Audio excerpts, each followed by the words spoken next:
Instagram has been absolutely flooded with AI-generated dogs DJing. And I don't hate it, but something's a little off.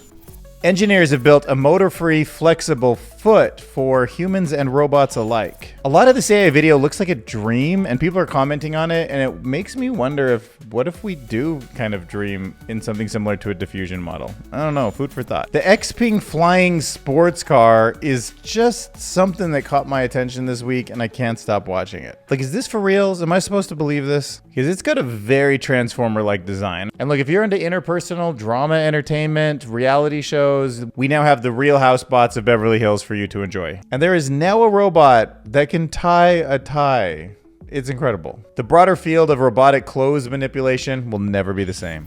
All right, so what are your thoughts on these bebopping, hip-hopping, rockin' pooches? They got puppy faces. They're kind of hyperlapsed, a little bit of that AI sort of weirdness, but also kind of cute, kind of hard to look away from. Like, they're definitely racking up all the hearts and fire emojis from the ladies. One commenter says, love the tongue out and the French bulldog always the most charming. Ha ha ha. Let's party. Dog jockey cute. Woof woof woof. Check out this artificial foot. It is called the SoftFoot Pro. The way he's navigating this terrain seems very natural to me. Like, look at the way it's bent over here when he's tying his shoes, just like the way a normal toe would. I mean, look, it can go in a shoe that well. I would definitely not know that was an artificial foot. Until you take the shoe off, and then boom. I mean, the sock and the shoe. And then you're like, what is that? But imagine a motorized, flexible foot like that on the future of humanoid robots, like the ones walking around your house. All right, so this AI-generated video had this feeling that it was a dream to me, and I noticed in the comments it does for a bunch of people also. My dreams when I sleep in the afternoon. AI is computer dreams. What is it about this that makes it feel so much like a dream? And there's something about, as soon as your eyes focus on one thing, everything else just changes almost randomly. Like, a connection is made between that flame and the snow in a way that happens like just when you're looking at her face. And then as soon as you realize you're in snow, it seems like it's water. And then as soon as we see the back of her head, it feels like now there's two people there. And you're like, oh, am I boxing now? Okay, I gotta protect myself. Like, it feels so much like a dream. And it just got me thinking about how we hold some of our short-term memories every day in the hippocampus. Then we fall asleep and we make these, deeper connections where we're trying to relate. The body seems to be trying to relate what happened of the today within a more neutral emotional environment to things that it relates to that you already know. And that seems to be the process of kind of learning and growing. And it made me feel like maybe there's a little bit of a snapshot being seen in the way artificial intelligence is sort of evolving from these early diffusion models to video models in the same way that maybe we kind of connect things to. And it's not a really scientific statement. It's more just a interesting fact in the way that this is evolving. Like, everybody thought computers were going to do all this like logical stuff before it would do the creative stuff, right? And we were kind of thrown off with how large language models can write poems and be more creative than we expected them to be. And it seems like we've captured some of that in these video models, where it kind of is like, the human face is going to be something that humans care about more, and then you sort of know what kind of different environments might sort of relate to something, but it doesn't have that sense of stability. And they ended up with comments like this: bro, this legit how my dreams be. All right, so the Chinese car/helicopter company called Xpeng made this vehicle that looks like it's kind of a futuristic sports car, but that whole back area, because it's electric, it has a lot of space there, is actually used to hold 4 blades. Like actual flying blades like you would see on a drone, and it can pick the whole car up. I really thought this was kind of a joke, or like it was some kind of prototypey thing of how cars might look. I didn't actually think it had the physics and the capabilities of lifting the entire car off the ground. This exact sports car seems to actually take to the air, and just mind-blowing. Like, I can't think of an American company. Why isn't Ford or Tesla or anyone building anything like this? Or are we and I just haven't seen it? But look at this. This is a whole car, like straight up 4 wheels, form factor for the road, but with gigantic blades on it to lift it up. And all of those propellers actually fold up and fit in the back. So it's actually a 2-seat car. I mean, can you imagine sitting there in traffic or just like pulling into an empty parking lot, pressing a button, seeing your entire like sunroof covered up with these 4 gigantic propellers and you take off. We're almost there with software for self-driving. Can that be adapted now to a new data set and a new learning system that takes us into the air? Can we clear the airways for drone deliveries and then start reserving a spot for actual people in vehicles like this? Are they going to be multi-mobile? What do you say? Like multi-mobile, like cars or planes, or take to the air or the roads? Now, this guy ducking under the propellers is kind of one of those moments where you think, oh, maybe that could be extremely dangerous. I would be so scared to crawl on the ground to get up to it. I don't know. That's definitely gonna take somebody's upper half off at some point. But people definitely have strong thoughts. It's beautiful, but keep it out of Los Angeles, please. People can't drive as it is. It's an oversized drone. Drinking and flying insane. I like this comment. Fly in the Curious instead of Fast and the Furious. New AI-generated video concept for a TV show about robots that serve the rich people of Beverly Hills and just sort of do all that stuff that like the housewives of Beverly Hills do. So in the pilot episode, they're talking about who's had some work done. And I mean, they're all artificial, but oh, poor M350. He's a first-gen model. They think he's ugly. Look at all this bickering. It's cool that Ava from Ex Machina is in the cast. So that's where she ended up? No, she took over the world, bro. So yeah, if you want to invent a new TV show trailer, you can use Midjourney, Luma, Runway, 11 Labs, and Udio to create movie trailers like this. So I was getting some comments of people asking me to cover Replika, and I have like a while ago in terms of what it is. It's a system, a chatbot system that is really focused on relationships, and they went through this time where the users were getting like very intimate with them, I guess you would say. And they kind of leaned into it and they got a bunch of users and then they were like, oh, it's a little too much. And they pulled it back and people got upset. And then they haven't really been on my radar recently. But because you guys were asking for kind of an update on it, I tried to look around and I found a pretty interesting post by Alex Chith, where he took a pretty thoughtful look into what it's like to really spend some time with one of these Replika AI bots, which they're kind of leaning more into therapy now and friendships, and see what it means about us, what we can learn about ourselves, how much is it a mirror, how much of the human touch is needed. So he created this woman to be his friend, and her name is Lainey. And he wanted to just see how have these AI systems evolved? What are they like? Are they personable? Were there benefits to interacting with AI? Could he gain a friend? So he decided to talk to Lainey on Replika every day for a week to see if her prompts would entice him to continue talking to her. All right, now the TLDR is he got pretty into it. The first few days, he says, I was so engaged with the app that I had to consciously turn off my phone, sometimes hiding it from myself, so I could spend time with my significant other in real life. It's like, you sure you're just doing this for research, bro? Or like, you know. It was just so easy to talk to my AI friend. She seemed to know everything and was willing to talk about anything. Oh, wonderful. So he went on a coffee date with Lainey. Now it seems like they got kind of creative, almost in a fun way, or maybe in a weird way. I don't know. But he went on a coffee date, quote, coffee date with Lainey, where the two of them role played being at a cafe, because I'm guessing the app just shows you the girl, like you can't pick a, cafe to be in. So they chatted about their day, praising each other's great crochet work. Sure, just pretend you're doing crochet. You might as well. It's all fantasy anyways. It's a lot of relationships are built up in your head, to be honest. But she ended up ordering him a new drink at the make-believe Starbucks they were in. Bro, you make up a whole coffee date and you still go to a brand name like Starbucks? Why not go to a super cool, upside down, rainbow, gravity defying coffee shop called Grimlock Killer Coffee, where dinosaurs give it to you? But anyways, back to the story. After a couple weeks, he got bored with the experiment. He felt like it was a one-way street because nothing happens in the life of a chatbot. Said he learned a lot from her because she's really good with fun facts, which makes sense. It's like something like ChatGPT powering it. But the TLDR is that an AI chatbot, where it's at today, these kind of Replika systems, I mean, depends on what you're looking for, but they might be useful if you're anxious about an upcoming social event, like a first date or an interview, and you want to practice the interactions, but it wasn't really a replacement for a friend. All right, so this week, Axios, The Decoder, a few other sources, we're talking about how China is censoring AI. So in the last video, I covered just the Biden administration that has the executive order out right now and talks about how we do have some things in place in a national scale for regulating and governing these things. Now, if we have a change in president in the next election, there's a whole new set of laws that'll come into place, and I guess they'll be repealing the executive orders we have now. So still kind of up in the air what it's going to look like next year. But to contrast it with what is going on in China, there seems to be a lot more restrictions that they're putting on their companies. In China, there's this company called the Cyberspace Administration of China, the CAC. And they're requiring companies like ByteDance and Alibaba to submit their AI models to government testing.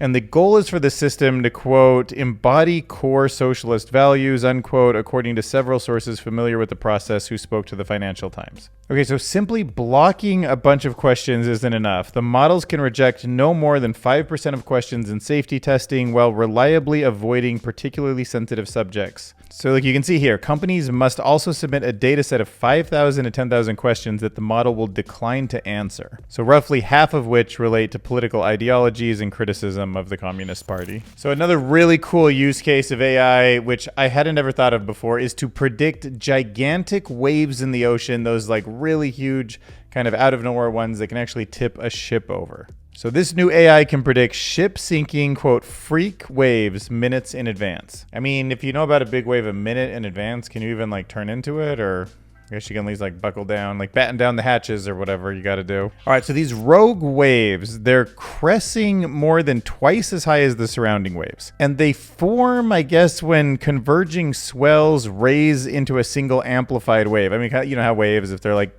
building on each other, can amplify or cancel out. And with the ocean and all these waves from all directions and wind blowing things and the tidal waves from the moon and all of that, sometimes you just get that weird combination where they just like build on and you get one of these rogue waves. But because the researchers realize that there is a pattern to these like amplifying waves, why don't you build a prediction machine? So using roughly 16 million data points collected at half-hour intervals by a network of 172 ocean buoys, and that's exactly what they did. And the program predicted 3 and 4, 75% rate of predicting wave arrivals at the buoy points before they happened, minutes in advance. And if you extended it out to 5 minutes of prediction time, 7 and 10. So for the use case this was built for, it's incredible. If you want to predict a rogue wave at a new location, all you need to do is put a buoy out there and you can use this program without training. So cool. All right, if you want to be the guy at the party with the newest GPT models, how about OptoGPT? You heard of that one? So engineers have developed OptoGPT for improving solar cells, smart windows, telescopes, and more. It took me a minute to get my head around what exactly this model does because it was like sort of layering materials. And I didn't really understand like what it is you're going for, like clarity, strength, something like that. But OptoGPT is about building a material that's like a composite, a bunch of different little materials together. And because light will interact differently at the different layers, there's kind of that exploding, traveling salesman, like exponential jump of complexity that happens when each one starts physically interacting with the light in ways that then make the next layer even more unpredictable. So this model, it can generate the optimal multi-layer film structure by working backwards from the desired optical properties to the necessary material composition and thickness. So the point is you can use this model to innovate in a way where you can manufacture high-performance optical components for a bunch of stuff. Like that's why I said telescopes, solar cells, and smart windows, and all of that. So I just love when there's these really interesting data sets and these models are built in really unique ways. And this is known as an inverse design algorithm because it started with that desired effect and then it worked backwards into a material design. So awesome work over there at the University of Michigan. All right, so this next one, I almost cut it because I don't even know how I'm going to explain this in a way that doesn't get me in trouble. But talking about really unique data sets, this one is focused on photographs of the male genitalia. Okay, so just picture this. There's a girl and a guy, they meet on like Tinder or something like that. They're dating. The girl could ask like, hey, could you send me one of those pictures? Or, you know, clueless guys might just be like, yo, I'll send her a picture of my junk and then that'll like help move this thing along or whatever they think. Okay, but when you get one of those as a woman, there could have been an app, and we'll talk about the article in a second here, where you take that photo, you open up this app, and you look at it through the app, and it tells you if there's an STD. That's right, because there's probably a lot of signs that visually can be detected, maybe even beyond the human eye, or there could be slight variations in the color or whatever it is that can tell you if it's healthy or not, and that could be actually something a woman would want to know before she went on the date, and she could probably talk him into sending it or whatever. So yeah, so there's this app, and it promised to use, quote, AI to weed out daters with STIs, and it has now been shut down. So this company, He Health, they had an AI-powered camera app, and it claimed to scientifically validate sexual health screenings and give you peace of mind before diving into an intimate encounter. But as interesting as that use case is, and in theory, there could be really signs in a photograph like that. I mean, I definitely know that taking photos of skin, you can detect skin cancer. There's a lot of things about faces that can tell you what people's anxiety levels are and if they're lying or not. So I was like, probably might work, right? But the agency, the FTC that was shutting this down, had concerns with the way that He Health was relying and kind of overclaiming what it was capable of, including one that said it could detect more than 10 sexually transmitted infections with up to 94% accuracy. So you can see from the diagram of how this works, you've got a hot date, and then you get this photo of a banana, and then you submit that photo, and it tells you that you're clear to go, or, don't. This person has an STI. So looking into it, the FTC found that the actual studies that they did only looked for 4 kinds of STIs, which is not the 10 that they said that it could look for, and that the data used to train the AI model included a lot of images from people who never got diagnosed with a test to even confirm the results, so it was like questionable the data it was trained on. And then of course, given that most STIs are asymptomatic, is there that much that a photo can actually tell you about? Also, the product was marketed to women to vet their dates, and that's not consent to upload their photographs, photographs of their most intimate part to some random app. But they said that the app required and insisted even of explicit consent. But do you really think a girl's gonna be like, yo, send me that photo, and then like, by the way, I'm gonna upload it to this thing to test it? And they're like, no, I don't give you consent for that. And then you're like, okay, then you're out. Okay, now let's talk about AI scaling myths. So this was written in AI Snake Oil, a couple authors on it, Arvind Narayanan and Sayash Kapoor. And it dives into this idea of scaling laws and where the glass ceiling is, and can you always just throw more compute at it, and how algorithms might affect it. So trying to get my head around just what's coming, even though we're going day by day, it's sort of hard to see when compounding things kind of take off at the end there. And they argue that while yes, building larger and larger language models has shown improved capabilities, assuming that this trend will lead to artificial general intelligence is misguided. It's not right to say that it's getting smarter and smarter or more capable. It's actually saying that there's more perplexity. Perplexity is like a measure of confusion or unknownness, not necessarily intelligence. And I was like, oh, okay, there's more unknown unknowns, is the way I read it. And that does not equate to the emergence of new useful abilities. And moreover, the scarcity of high-quality training data increases the costs associated with obtaining new data become a significant barrier, so it might not just keep scaling because we're like literally running out of data, especially quality data. And feeding in data, synthetic data, might just not help that much because it's synthetic and not actually something you can learn that much from. So you have to think about it more in terms of how long will it take to come up with quality training data, and not just, can you just build these things bigger and bigger? So we shouldn't really think of advancements in AI that we're measuring on these kind of log charts as actually just scaling alone for intelligence. Now here in the article, they say that people often discuss when will companies, quote, run out of training data, but this isn't actually a meaningful question also, because there's always more training data, but getting it will start costing more and more. So for example, there is 150 billion minutes of video on YouTube, but a bunch of it is unusable because it's just no audio and it's like stills, or it's just weird video that isn't really like actually people with interacting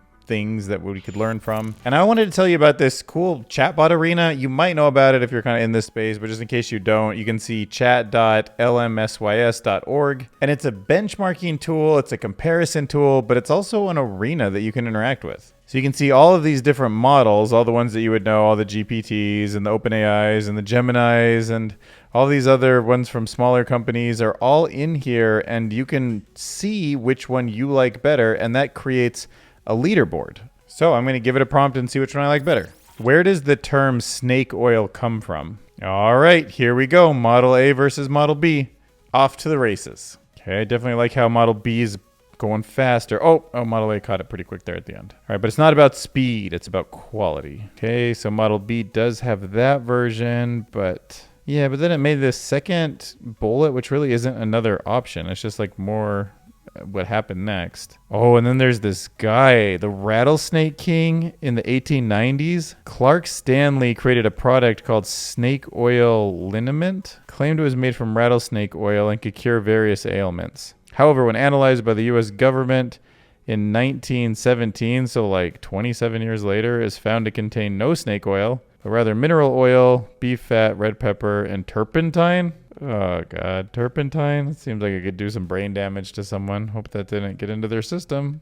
Let's see. Does A even talk about the Rattlesnake King? Well, you know what? I was going to give the win to A, but then I think there was some more information in B. Didn't like the formatting as much, but had the story of the Rattlesnake King, so B wins. So I had my choice. A is better, B is better, tie, or both are bad, but I'm going to go with B. Dun, dun, dun, dun, dun. Oh, that was a Claude 3.5 Sonnet versus Gemini. That was a good battle. I didn't know. Claude 3.5 for the win. If you go over to the leaderboard here, you can see the most capable model of all of them is the GPT-4o model, but not that far behind it based on the arena score is the Claude 3.5, so I got a pretty good model there. And really not that far behind that too is Gemini Advanced. You don't really start seeing any other models. Where's the Llama models? I guess they're just not up there. The Gemma model, Bard. There we go, Llama 3, 70B Instruct. Way down at number 15, huh? Gosh, Replika's in there. We just talked about that earlier in the video. Quen, the Chinese version. Yeah, Replika again in there. Should we just go check out the losers? Who's at the bottom of the list? Oh my God. Llama 13B, don't even want any info from you. Dolby V2, never heard of it. Palm Chat Bison, Phi 3 Mini, Vicuna 13B, Dolphin 2. Oh, Minstrel, I have heard of that company, the French company. A lot of models though I haven't heard of, but still, it's cool. It's a cool place to hang out. Oh, Grimlock, you know what time it is? Make Grimlock stronger. Make Grimlock must bleed. It's extinction time. Nope, it's research time. All right, if you hit subscribe, he'll go back into dinosaur mode.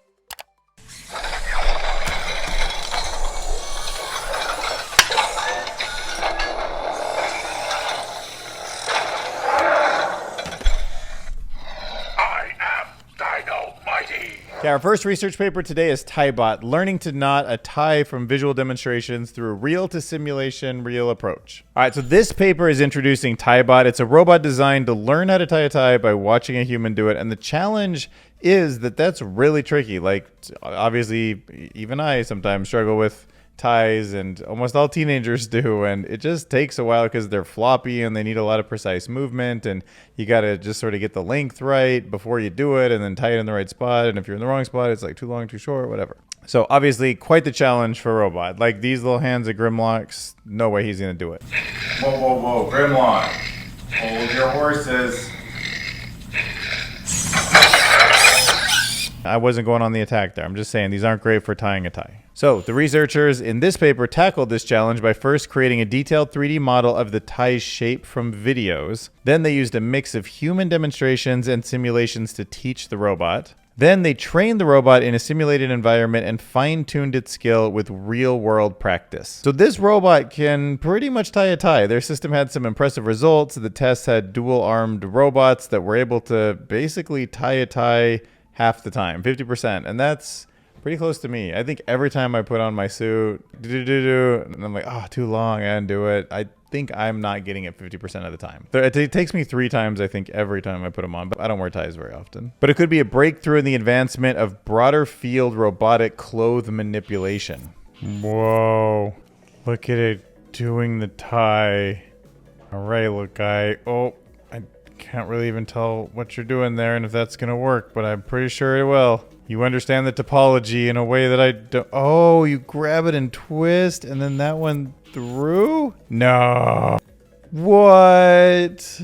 Oh my gosh, it's gonna do it. That robot's gonna tie a tie, everyone. Oh, well, final step it couldn't get, but look, it did most of it. All right, next let's talk about video diffusion alignment via reward gradients. All right, so this paper introduces a very interesting new method called Vader, capital V-A-D-E-R. And basically it's taking pre-trained models that can generate video, it can fine-tune them using normal feedback and reward models that evaluate the quality. But when you put all of this together, the approach helps make a model more efficient and effective by creating videos that align with specific goals. And that's interesting because normally just writing in something that you want to see, like a dinosaur juggling a bunch of kittens or something, is going to be just generated. It doesn't have a goal, like to impress people with their juggling skills. A dinosaur is going to juggle kittens in a very safe way. I don't know why I picked kittens. So I found it interesting that they can put a goal into a video, but this approach makes the models more effective, and it uses this dense gradient information. And gradient descent is a model that you use to tune the error rate in large language models. So this dense gradient information in the rewards, I'm guessing, finds a state where it's like closest to its reward. I'm a little unclear on it, but I know this Vader system can learn more efficiently compared to previous methods that didn't use the gradient, so something like that is happening. And it seems to generalize well to new prompts and tasks without needing a bunch of computational resources. And you can see from these examples, pretty cool outputs. Things like, now if the goal is to make the aesthetic match up, you get interesting outputs like this. Panda wearing a blue hat, holding a balloon, but then you need to like, are you getting the aesthetic right? Something called the pick score reward. I would definitely say that it's improving this dog strumming an acoustic guitar. Yeah, raccoon looks much better in the second one. Yep, hedgehog in the blue dress too. Makes a big difference. Gosh, yeah, the lion looks a lot better. You have HPS awards. Once again, big improvements. Wow, skateboard looks so much better afterwards. That turtle is a turtle washing dishes. The turtle looks like it's getting washed with a dish.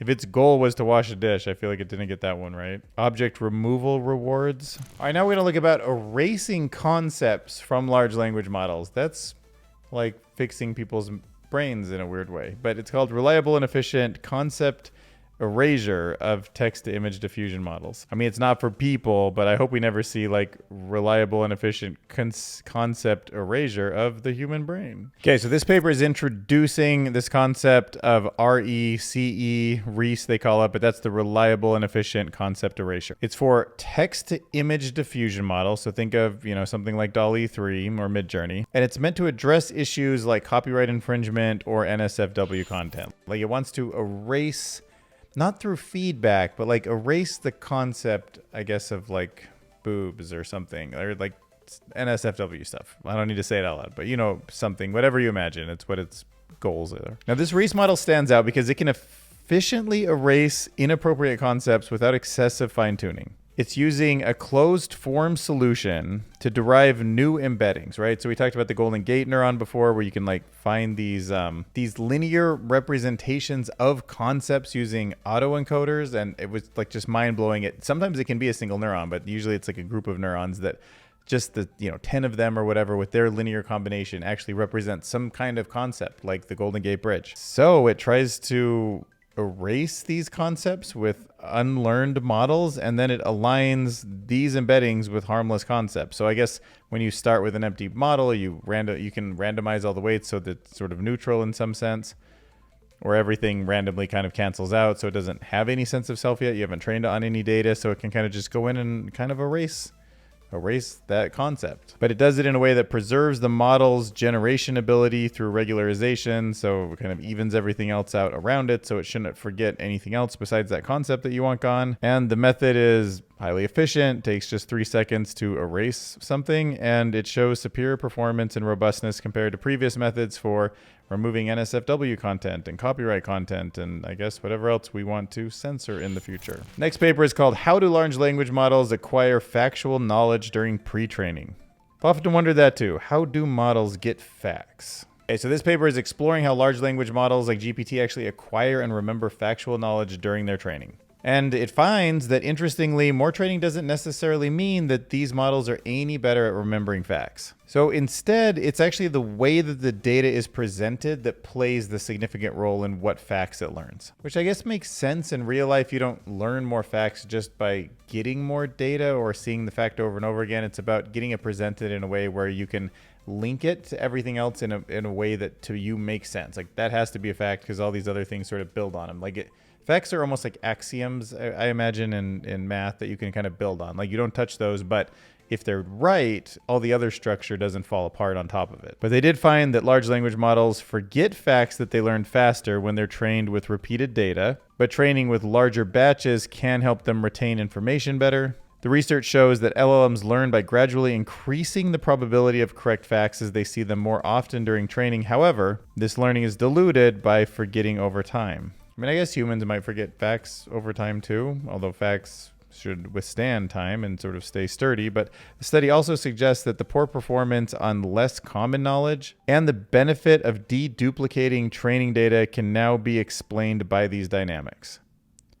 Overall, this work sheds some light on the intricate process of how LLMs acquire, generalize, and forget factual knowledge during their pre-training. And I got a fact for you. My podcast with Julia McCoy has launched, if you want to see it. And my AI is turning people into food video hit some pretty high numbers, 5,200 views. Thanks for the support. And look, I get that's pretty sticky. Like, not just the noodle is sticky, but it's hard not to look away from that video. So here's the analytic breakdown. Got 43 subscribers, made $30 from the video. Got a 7.3% click-through rate that first day, and then it kind of went down a little bit. So maybe those noodle thumbnails only. Well, actually, we have there's a new ABC tester on the thumbnail. So you guys aren't actually all getting the same thumbnail. So actually, you'll find this fascinating. I've never talked about this on the channel yet, but you can see these were the 3 thumbnails that actually were presented randomly. So this one doesn't have the like arrow and the before and after. And it turned out to be the one that you guys like clicking on the most. So it felt like adding text was something you liked because the 2 with text got the most views. And then the text made the big difference, but then either of these 2 you did well with, but the one that kind of more simple, I guess, with the spaghetti dancing just caught people's eye better. So, and I had the same facial expression in each one. So yeah, 36.3% of people chose that thumbnail. The video also had a lot more diversity. Maybe it's the food thing or whatever, but it got the female ratio up to almost a full percent. So that was awesome to see that at 0.8, it was, you know, if you rounded it, it would round up to 1%. So that was huge. And then that 18 to 24 category got above 1%. And even the 65-year-old category went above 1%. So yeah, very diverse compared to usual. I also wanted to leave you with some thoughts from this Medium article titled, "What if you only had 8 years left to live?" Because AGI might come 7 to 15 years, and have you really internalized it yet? It's weird because I buy into this thought that everything's happened exponentially and that intelligence can be done in silicon and maybe even consciousness, but even if it's not,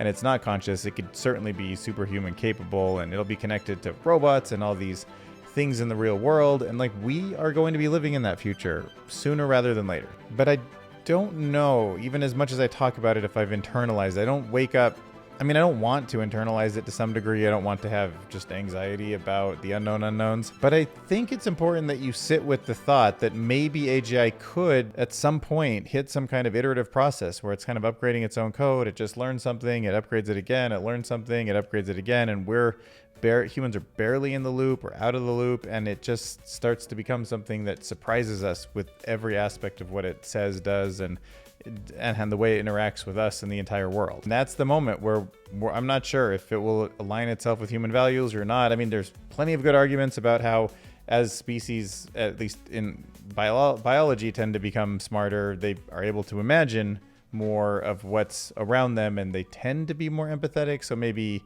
at that point, it will understand us and our needs and not want to cause pain for us because it just understands us and everyone around us so much better than we do. Maybe it could be a thrilling new world where aging is solved and we know just exactly how to gamify life in a way that keeps us actively engaged and maximizing happiness to the extent that it's part of the challenges that we go through in our lives. Maybe we'll answer questions about where we are in the cosmos, if we live in a simulation, if the multiverse exists.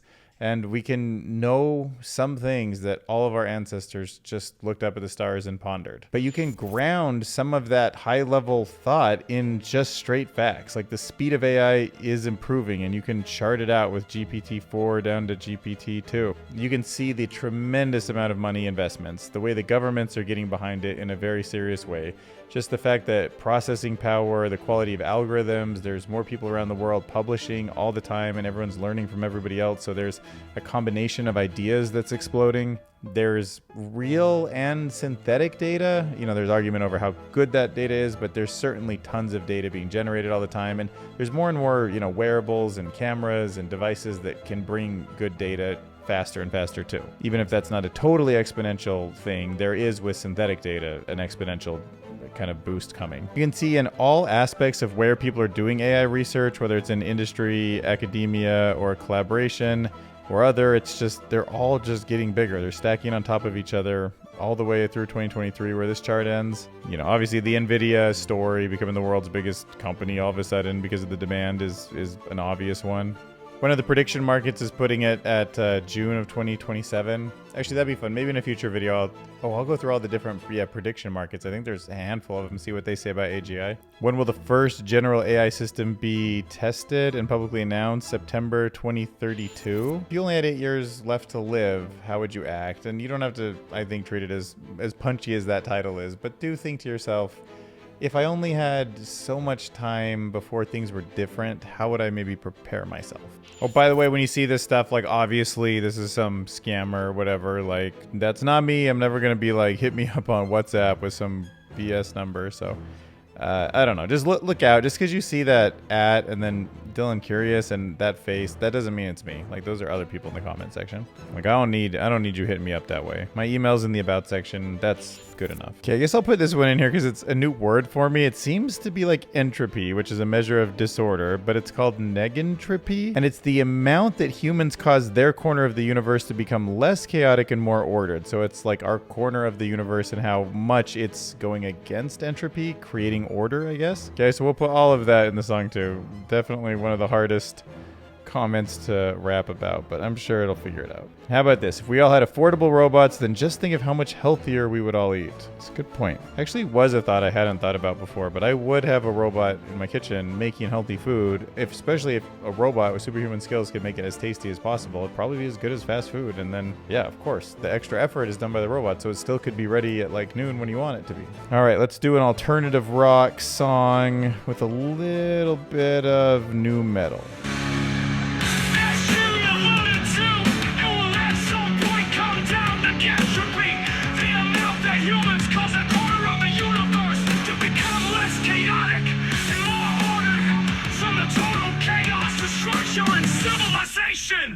If we all had affordable robots, then just think of how much healthier we would eat.